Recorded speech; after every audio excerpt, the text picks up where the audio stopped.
Good afternoon or evening or wherever you are across the world. My name's Lugano.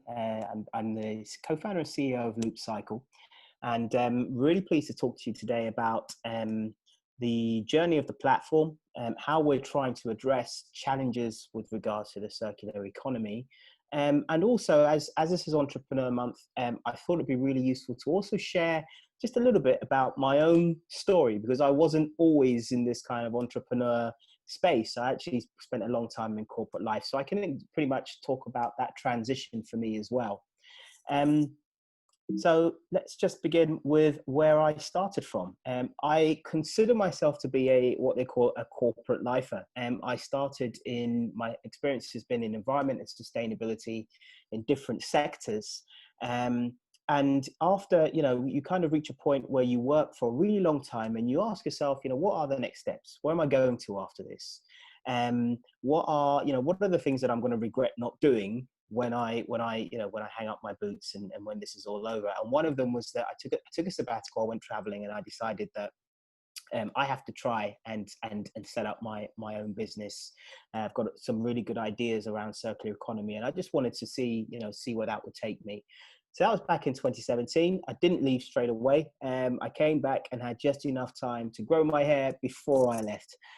So I left actually at the end of 2018 to set up on my own.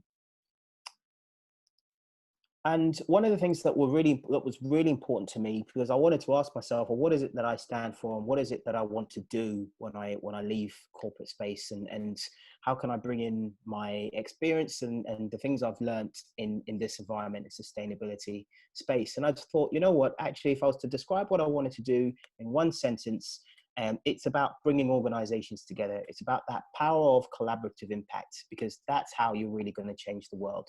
I think we've reached that point now where no one organization can do it alone. I think we can all name many organizations out there that have said, we're doing this great work, but actually it's the power of the collective in delivering that long-term change. And that's what really matters to me. And that ties in really well with Loopcycle, because that's what Loopcycle is about. It is about collective action. It's about companies being able to exchange waste products that they would actually just normally throw away, but actually recognize that there is a value to them, and actually putting them in touch with those companies that need them and can make new products from them. And by changing this relationship that we have with waste management, that is how we will ultimately change this status quo and move towards this circular economy. So that's really what Loopcycle stands for. But before we go on, and before we talk about Loopcycle in more detail, I'll come back to it later on in the presentation. But I really wanted to stop and reflect on the world as it currently is. It doesn't paint the best picture at the moment. And in 2019, there was a lot of uproar and a lot of kind of global activism around climate change. I think it's probably the most we've ever seen in recent memory about climate activism and people going out and taking to the streets and really talking about the state of the world and the thing, what's happening. 19 countries declared what's known as a climate emergency. The UN talked about there being only 10 to 11 years left to stop catastrophic climate change. And what they mean by that is 11 years to stop us from going beyond the projected rise in global temperatures. That will mean that the ice caps melt permanently, that the climate and the weather systems across the world are altered forever. And greenhouse gas emissions, we hear about that a lot, and carbon emissions and carbon dioxide, but more than half, 62% of it, almost 2/3, actually comes from the digging up and the production of raw materials.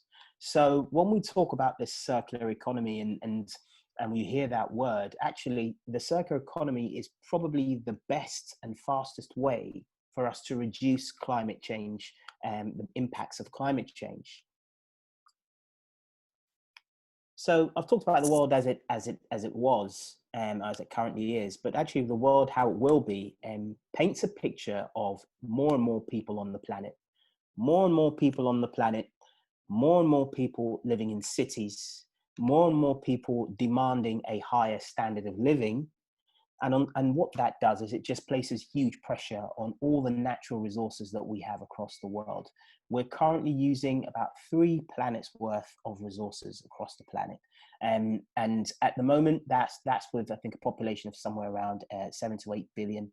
It will be, by the time we reach 10 billion, it's going to be a lot more than that, especially with that rise in that middle class and people just demanding more.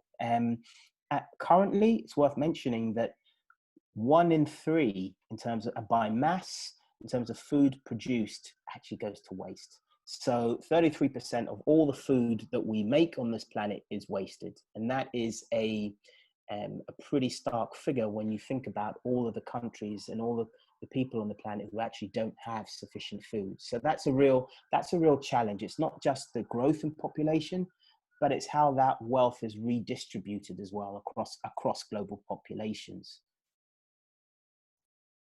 So why is everyone talking about the circular economy? There are massive benefits to the circular economy. And the circular economy means that companies are going to use less. They'll use fewer resources. They'll use less energy. They will generate fewer waste products, and those waste products will go somewhere else. So there'll be efficiencies to be gained from being more circular in how they work. But ultimately, a circular economy could generate $5 trillion worth of new value to the global economy. So from all of these efficiencies, from all of this environmental saving, from the damage that's currently caused through environmental pollution, all of those things being effectively reduced by the circular economy, that is the figure of new wealth being generated. So that's a massive opportunity. And that's why it's such a hot topic, not just environmentally, but also economically for businesses and for governments. But let's go back a step. And this is the trouble that we have a lot in sustainability. We've got all these fancy terminologies and concepts, and we think we understand what they mean, but then how do you capture that in a definition? And this is the definition of the circular economy, or the most widely recognized definition of the circular economy. And what it is, in a nutshell, it talks about materials and processes being kept in circulation for as long as possible to extract the maximum value, to get the maximum value from that material by keeping it in circulation, enabling it to go round and round and being turned into other products. And by doing that, you can also save carbon, water, and all the other resources that go into taking that product out of the ground and starting afresh each time. So that really is what the circular economy is about. But here's the problem. We still live in this huge linear system. And by linear, it's about taking, making, and wasting. The middle couple of pictures are pretty much reflective of the current society that we live in. We're in this age of fast fashion, fast food, everything being convenient. You know, we get things, and we're used to having things right then and there, things being made for us. And businesses, if you walk into a business and they don't have a product that you're looking for, there's so much choice, you can go somewhere else. So businesses overstock products rather than have them run out, because actually running out is a sign that they can't meet the customer demand. And that growing middle class that I've talked about, all of these factors mean that people just want more. People want more, and they want it now. And when they're finished wanting it, it's disposed of. And so as a result, this waste system here, it's been created to handle lots of waste really efficiently. So they're not worrying too much about where else is this waste going to go, where it can be turned into something new. And what they're concerned about is companies want this waste gone, because waste is still seen as an inconvenience and an issue that should be gotten rid of, rather than an opportunity to create more value. And that's the problem. And that's the problem that we have to overcome, because it's still the cheapest option. So how do we begin to change this system? There's a lot of talk at the moment about system change, and I'll touch on that a bit later. Prince Charles, there was a conference called Waste to Wealth back at the end of 2018.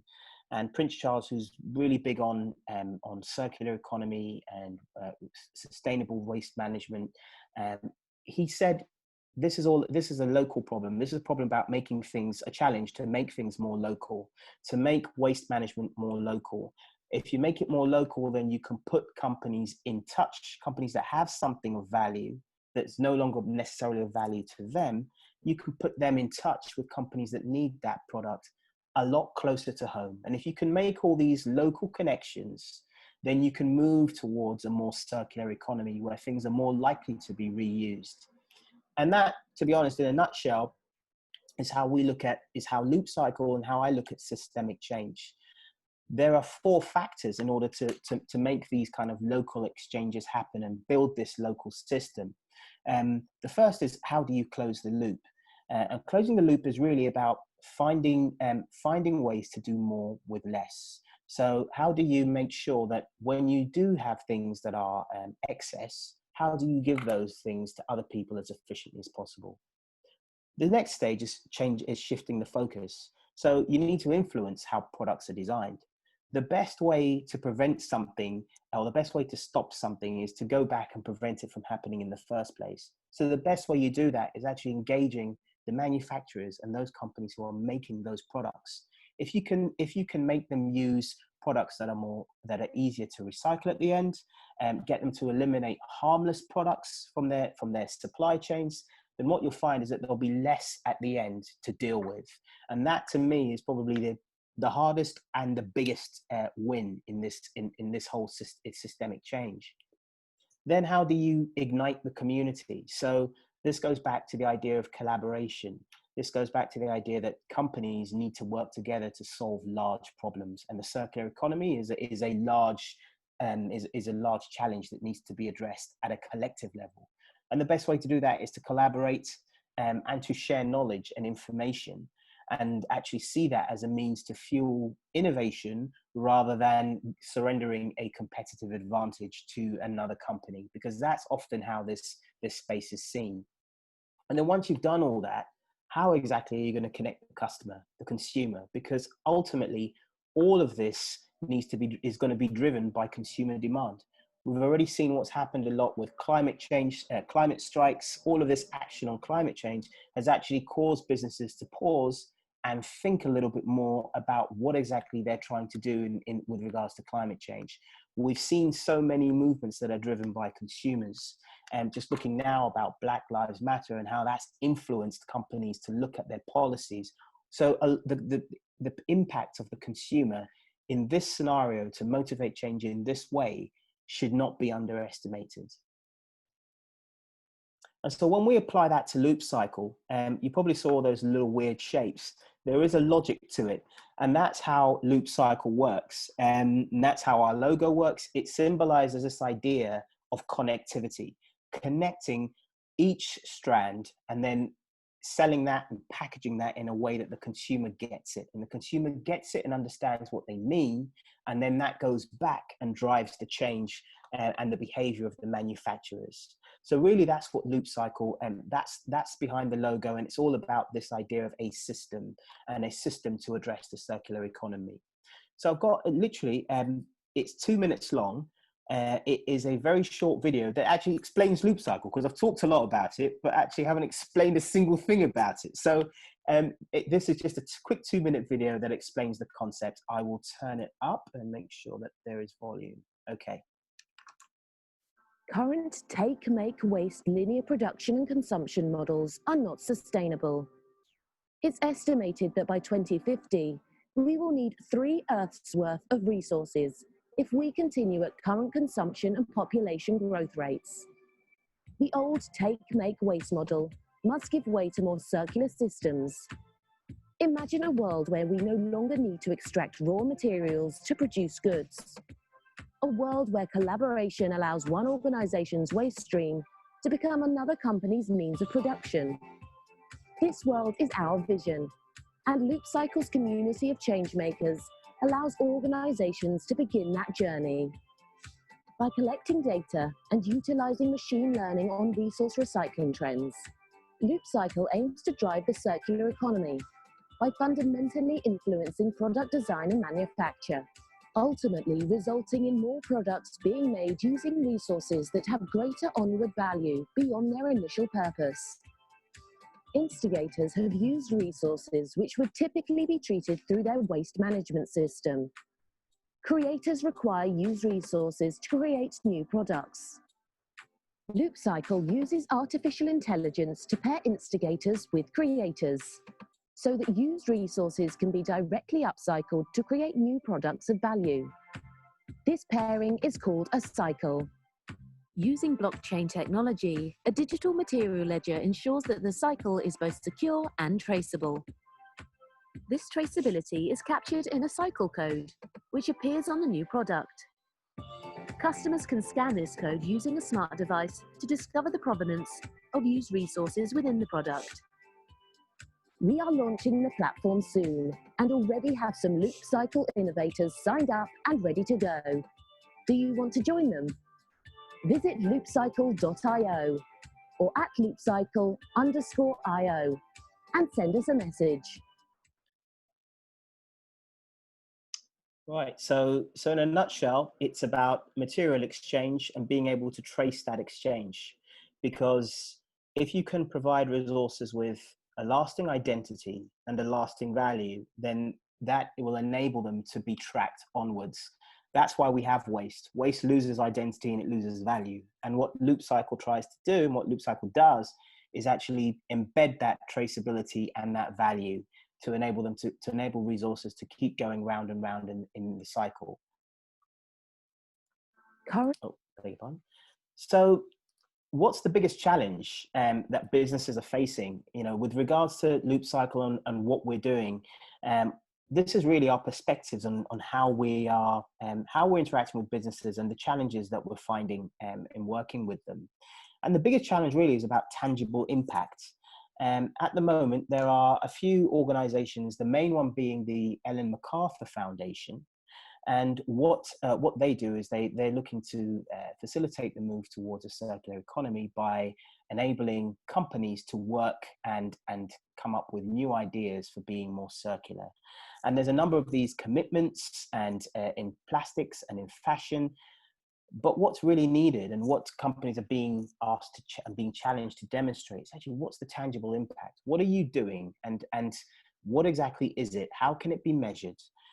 Because that is the impact that the consumer is looking for. And that is what companies are being challenged to show.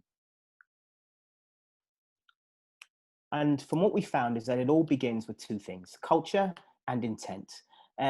This really is about innovation intent. And so when we talk about this, we're saying, a lot of companies, especially during this time, want to stay in their comfort zone because that probably seems to be the safest way to be. But actually, the companies that are really going to move very quickly are the companies that are going to embrace innovation. They're going to be prepared to take some risks, and they're going to be prepared to do things differently. And that innovation is actually the key thing that will drive the circular economy, because the circular economy is built on companies that are able to be more digital and provide more digital solutions, because by being more digital, they're able to get more data. More data enables them to understand more in terms of the size of the opportunity. It enables them to understand more about where their resources are going. And then that enables them to make better decisions. So it all comes back to that idea of innovation. And that is a cultural thing. You can have an innovation strategy, but to keep it within the business and to enable it to grow within the business, you have to have that culture within the business. And this is just a really interesting picture that talks about the culture before, where you had these large businesses, and they would basically buy smaller businesses or eat up smaller businesses. But now that whole culture has changed. It's about being quick and being responsive and being rapid in deploying things, trying things, learning things. And so it's not the big fish that eats the little fish anymore. It's the fast fish that eats the slow fish. And this is very much at the heart of startup culture. And being a startup, it's about that responsiveness and that adapt or die culture.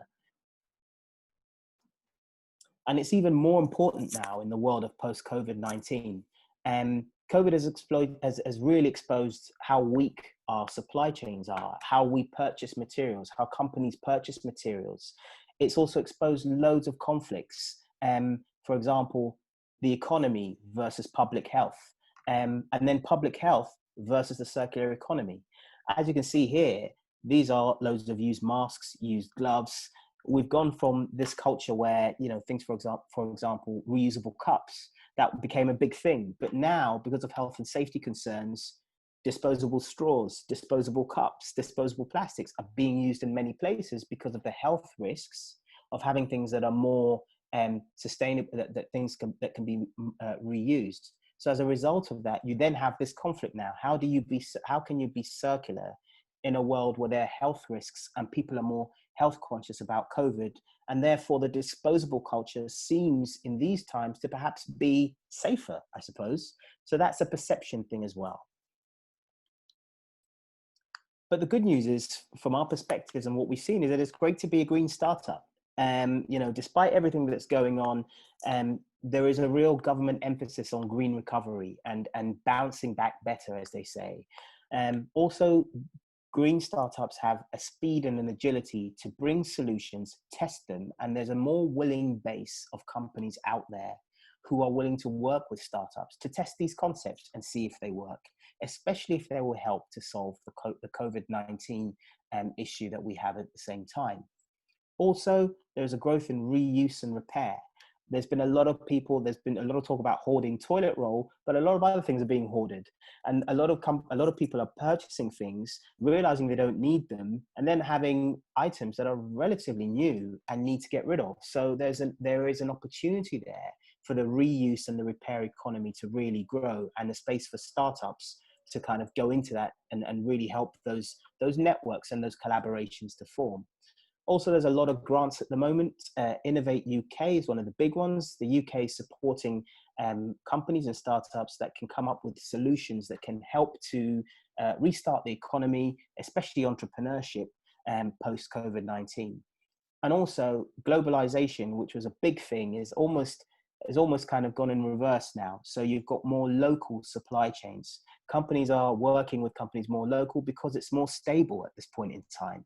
If COVID shuts down airports and goods are flown by air, then actually you've just lost a whole supply chain. But if you form a supply chain with a company within 50-mile radius from you, the chances are it will be more stable.